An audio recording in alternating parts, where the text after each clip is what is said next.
The sound of screeching metals and a rushing train. That was the moment his world changed forever.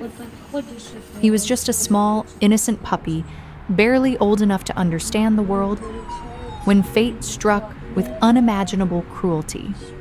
A train hit him. In a single, violent instant, Zavrik's fragile body was thrown into chaos. His front legs were mangled, his breathing shallow, and his cries of pain echoed down the empty tracks. When rescuers found him and rushed him to the clinic, everyone could see the severity of his wounds. The doctors whispered words no one wanted to hear. Critical, little chance, too much damage. But the hardest moment came next. Zavrik's family, the very people he trusted to protect him, stood by for a few minutes and then turned away. Without a word, they left the clinic. They left him trembling on a cold metal table, his body broken and his heart shattered.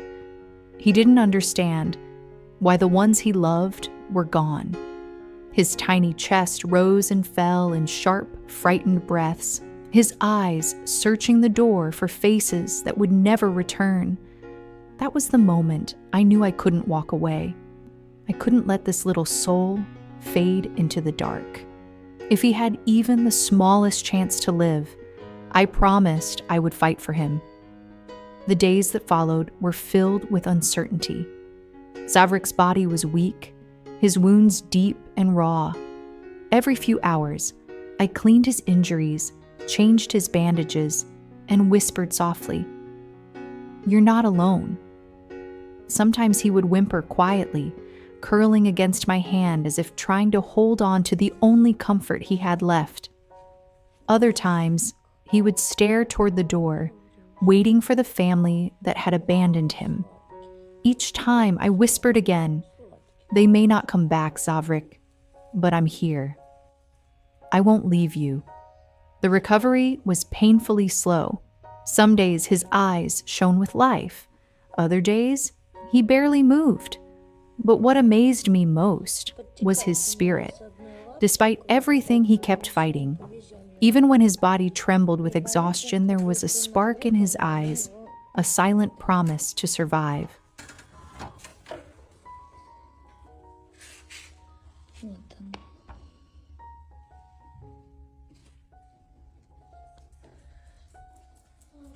Weeks passed before his wounds began to close, but the damage to his front legs was permanent. The doctors told me gently, "He'll never walk like a normal dog again." When I looked at him, I didn't see hopelessness. I saw determination. We began rehabilitation, slowly, carefully. At first, Zavrik could only drag himself a few inches before collapsing. He would pant, trembling, and look up at me as if asking, "Can I really do this?" Every time I knelt beside him, lifted him gently, and said, "Yes, Zavrik, you can. We'll try again tomorrow," and so we did. Day after day, step by step, he would fall, stumble, and try again. Each small movement was a victory. There were nights when I cried quietly, afraid we were fighting the impossible. But Zavrik never gave up. His courage carried us both through. Then one morning, after weeks of therapy, it happened. He pushed himself upright, balanced on his hind legs, and began to move. One step, then another. I froze, afraid to even breathe. And then I saw it. His tail wagging, his eyes sparkling with pride. He took 3, 4, 5 steps, then turned to look at me as if to say, "Look, I did it." Tears streamed down my face. The tiny puppy who had once lain broken beside a train track was now walking on 2 legs, defying everything we thought was impossible. That moment changed everything. It wasn't just about walking, it was about hope being reborn. From that day on, Zavrik's world opened up again. He grew stronger with every passing week. He learned to balance, to run, even to play with the other dogs at the shelter. The staff often stopped to watch him. A little dog running joyfully on two legs, his tongue out, his tail a blur of happiness, was enough to bring tears to anyone's eyes. His spirit became contagious. Visitors who came to the shelter felt hope just watching him. He reminded everyone that no wound was too deep, no past too broken, for healing to begin. Zavrik wasn't just surviving anymore. He was living. He loved to chase toys, cuddle in warm blankets, and greet everyone with an enthusiastic bark that filled the whole room. Each morning he would run, if you could call it that, on his two strong hind legs toward the sunrise, as if to say, "I made it."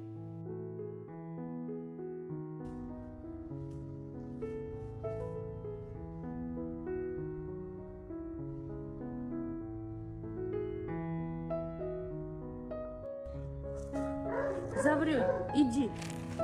Иди посмотри, что тебе передали. Ой, сколько за... Time has passed since that dark day by the train tracks.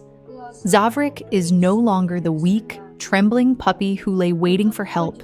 He's full of life, strong, joyful, and endlessly loving. Every scar on his body tells a story of courage. Every step he takes reminds us that even the smallest creature can hold the greatest strength. Sometimes, when he rests beside me, his head on my lap, I remember the night he was left alone at the clinic. And I realize something. Zavrik didn't just heal from his injuries, he healed something inside all of us. He taught me patience, he taught me perseverance, but above all, he taught me that love is the most powerful medicine of all. Today, Zavrik runs on his two legs with more joy than many dogs have on four. He doesn't see himself as different. He doesn't remember the pain, only the love that followed. When he looks up at me with those bright, trusting eyes, I see everything we fought for. Every sleepless night, every tear, every whispered promise that you'll make it. And I know it was all worth it.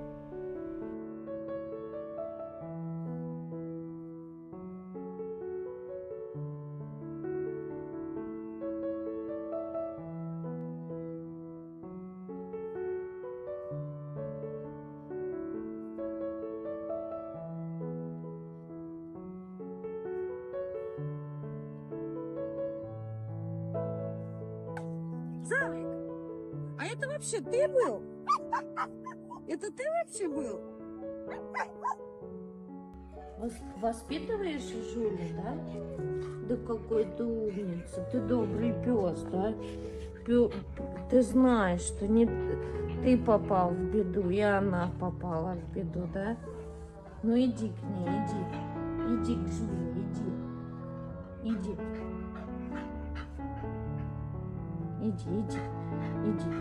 Иди, помоги ей, помоги. Zavrik's story is not just about survival. It's about the unbreakable bond between human and animal, about hope that refuses to die, and about the miracle that love can create when the world gives up.